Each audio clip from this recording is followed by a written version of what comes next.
Hi guys, welcome back friends. In that I'm going to first of all apply that remove options on the pictures.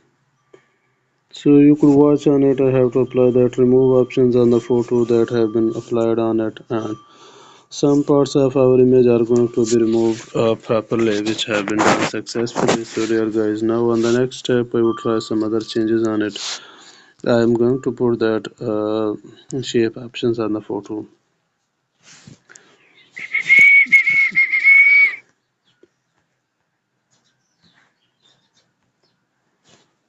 So guys, and now I would choose different colors for it.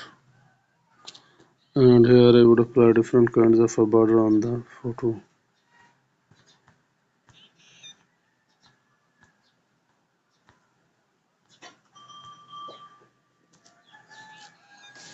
And thanks for